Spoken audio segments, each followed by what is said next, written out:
আসসালামু আলাইকুম ভিউয়ার্স, আপনারা সবাই কেমন আছেন? আশা করি আপনারা সবাই ভালো আছেন।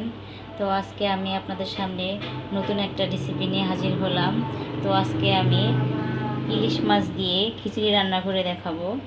তো প্রথমে নিয়ে নিয়েছি আমি ইলিশ মাছ, কেটে ধুয়ে রেখেছি এখানে। আর নিয়েছি ওখানে লবণ, নিয়েছি ওখানে হলুদের গুঁড়ো, আরও আছে ওখানে মরিচের গুঁড়ো, ধনিয়ার গুঁড়ো, এখানে আছে একটু কারি পাতা, একটু হালকা গরম মশলা, আর এখানে নিয়েছি আমি কাঁচামরিচ, পেঁয়াজ, আর এখানে একটু আদা রসুন জিরা পেস্ট।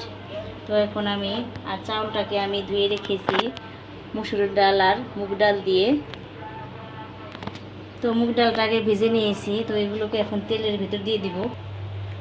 তো হাঁড়িতে আমি পরিমাপ মতো তেল দিয়ে দিয়েছি। তো এখন এখানে দিয়ে দিচ্ছি পেঁয়াজ কুচি,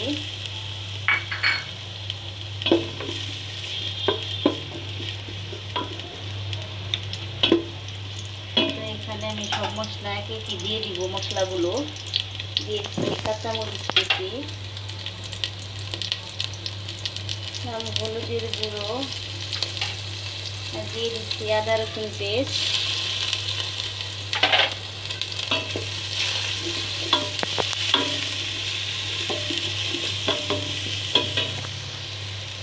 দিয়ে দিলাম এখানে মরিচের গুঁড়োটা, ধনিয়ার গুঁড়ো। তো এখন এগুলোকে আমি একটু পানি দিয়ে কষিয়ে নেব।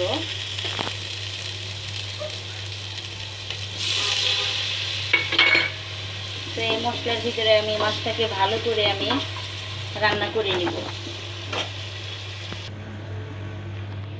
তো দেখা যাক আমাদের মাছটা হলো কিনা। তো মাছটা আমি অনেক সময় নিয়ে রান্না করলাম। তো মাছটা আমাদের হয়ে গেছে, এখন মাছটাকে তুলে নেব আমরা। তো মাছটা আমরা তুলে নিয়েছি।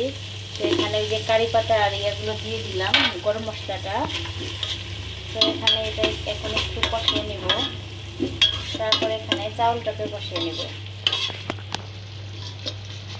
এই মশলার ভিতরে পুরোটা চাউল আমি 10 মিনিট সময় নিয়ে আমি কষিয়ে নেব চাউলটাকে। চাউলটা আমি দিয়ে দিচ্ছি। চাউলটা ভালোভাবে কষানো হলে খিচুড়িটা একটু ঝরঝরা হবে। তখন আমি পোলাওর মতো করে বেশ সময় নিয়ে একটু কষিয়ে নেব। তো আমাদের চাউলটা কষিয়ে নেওয়া হয়ে গেছে।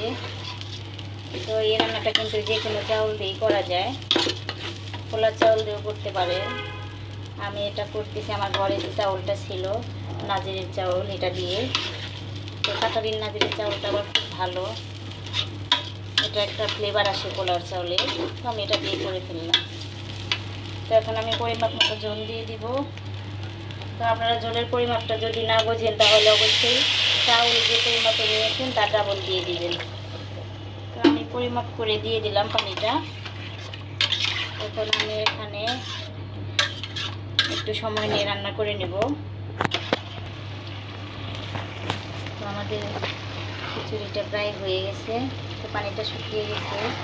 তো এর মধ্যে আমি একবার কাঁচামরিচ দিয়ে দিয়েছিলাম, গোটা কাঁচামরিচ, আর লবণটা চেক করে দিয়েছি। তখন আমি এটাকে দমে বসিয়ে রাখবো। তো আমাদের খিচুড়িটা হয়ে গেছে। তো অর্ধেকটা খিচুড়ি আমি তুলে নিয়েছি। তো এখন আমি মাঝখানে মাছগুলো সাজিয়ে দিয়ে দিব। তারপর আমি এখানে উপরে খিচুড়িটা দিয়ে 10 মিনিট রেস্টে রেখে দেব। তাহলে হয়ে যাবে আমাদের ইলিশ খিচুড়ি। তো খুব সুন্দর ফ্লেভার বের হয়েছে। তো আমি পরিবেশন করে দেখাচ্ছি পরে। সো ভিউয়ার্স, আমাদের হয়ে গেছে রান্নাটা, দেখতেই পাচ্ছেন ইলিশ খিচুড়ি কত সুন্দর। তো খেতেও অনেক সুস্বাদু। তো আপনারা বাসায় একবার হলেও ট্রাই করবেন।